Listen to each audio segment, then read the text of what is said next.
Jordskælv i 30 år. Dødstallet er foreløbig nået op på 150, mens 1500 er meldt kvæstet.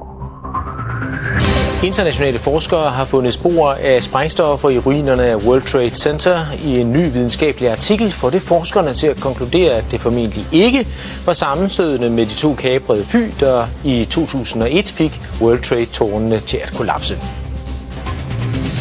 Så vender vi blikket imod 9/11, det store angreb i New York. Det var nemlig formentlig ikke sammenstødet med de to kaprede fly, der i 2001 fik de to tvillingetårne til at kollapse. Det konkluderer i hvert fald en netop offentliggjort videnskabelig artikel. Internationale forskere har gjort fund af sprængstoffet nanotermit i ruinerne af de sammenstyrtede tårne, og sprængstoffet kan ikke stamme fra de to fly. Tværtimod tyder undersøgelserne på, at det formentlig i forvejen var anbragt i bygningerne, og der er altså tale om flere tons sprængstof. Niels Harrit, du har sammen med 8 andre forskere lavet den her artikel, hvor I konkluderer, at det formentlig var stoffet nanotermit, som forårsaget sammenstyrtningerne af de her bygninger. Hvad er nanotermit for en størrelse? At vi har fundet nanotermit i støvet fra sammenstyrtning af World Trade Center. Vi siger ikke, at der kun blev brugt nanotermit. Men nanotermit, hvis jeg skal forklare, hvad det er, så den sidste del af ordet termit, det er en gammel opfindelse faktisk fra 1893, som er en blanding af aluminium og pulveriseret rust, som hvis det reagerer med hinanden, udvikler en enorm varme. Der dannes i reaktionen jern, som er 2500 grader varmt, og det kan man bruge til at svejse med, det har man gjort, det er meget nyttigt, men det kan også bruges til at smelte andet jern. Men i nanoteknologien, der bliver alting meget mindre. Så de her to pulver, som man lavede i 1893, er nu om dagen nogle bitte små partikler, som er blandet umådeligt godt med hinanden. Og det betyder, at når de reagerer, så udvikles denne her enorme varme meget hurtigere.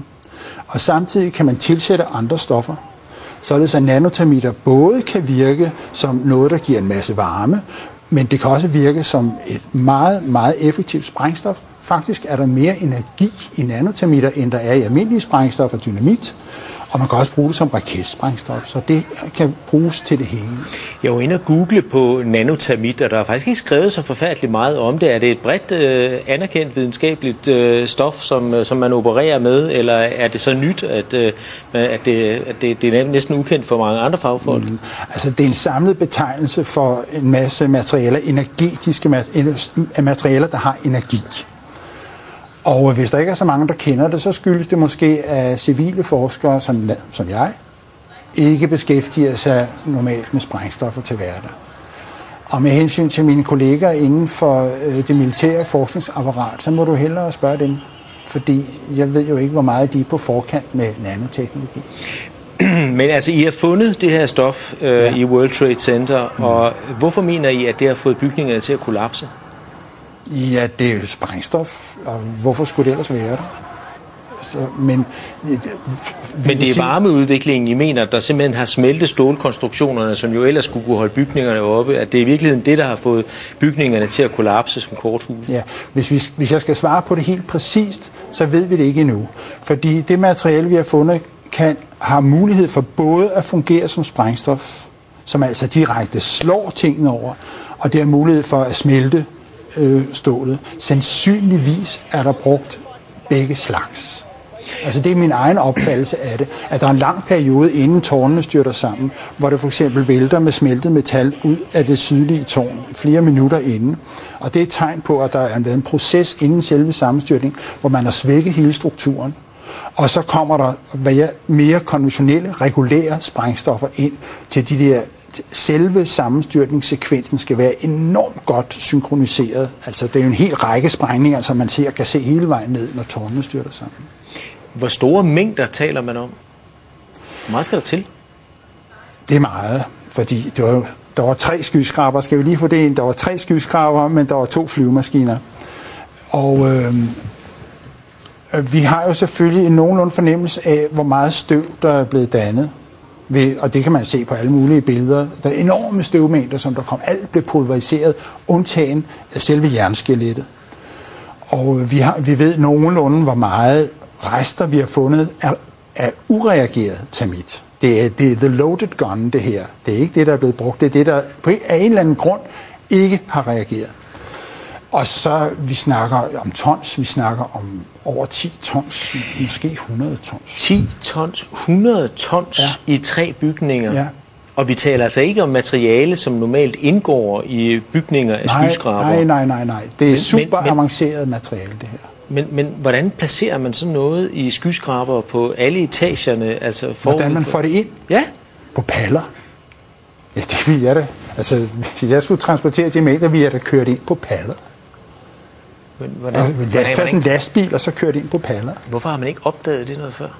Eller før? Hvem skulle opdage det? Portland for eksempel, altså at man kører rundt med 10-100 tons nanotermit, som man placerer på etagerne i store sække, eller jeg ved ikke, hvad man gør. Altså, det undrer mig bare, at man ikke har opdaget det. Jamen, det spørgsmål skal du jo som journalist stille til det firma, som stod for kontrollen, for sikkerhedskontrollen i World Trade Center. Men I er i hvert fald ikke i tvivl om, at materialet har været der? Ja, det er sådan en videnskab. Du kan ikke rigtig snyde det, at vi har fundet det. Og det er ureageret termit.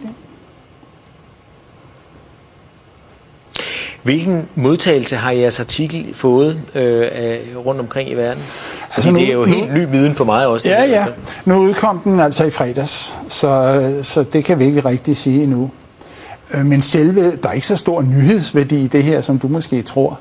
Fordi at de 3 skyskrabere blev revet ned, det er der 100.000 vis af mennesker over hele verden, der ved. Fordi det har været krystalklart længe af mange andre grunde, end jeg kommer med her. Det her, det er kun det sidste søm i kisten. Altså, fordi, som sagt, det er ikke the smoking gun, det her, det er the loaded gun. Og antallet af mennesker, som indser, at World Trade Center blev revet ned, de vokser med tusindvis om dagen. Det er ikke noget, du bare sådan kan stoppe, så det skal nok komme. Hvordan kan det være, at man ikke har opdaget, at der har været nanotermit i bygningerne tidligere? Altså, vi har jo snart 10-års jubilæum på terrorangrebet, og det kan jo egentlig undre, at man ikke har fundet det tidligere. Altså i støvet, mener du? Ja. Det blev fordi det er lidt tilfældigt, at der var så en, der kiggede på støvet i et mikroskop, og det er sådan nogle små røde chips, altså de største er 1 millimeter og ned efter, så de allerstørste kan du se med det blotte øje, men langt de fleste af dem skal du altså have et mikroskop frem for at finde. Og så det var lidt et tilfælde, det er lidt over 2 år siden, at der var en, der opdagede det. Og den videnskabelige artikel, som du refererer til her, og som udkom i fredags, den har været 1,5 år undervejs. Det er en meget omfattende artikel, det er meget grundigt arbejde, og det laver man ikke fra den ene dag til den anden. Men du har arbejdet i flere år, fordi det her, det har undret dig? Ja, over 2 år faktisk. Det var da jeg så bygning 7, som er den 3. skyskraber, styrte sammen.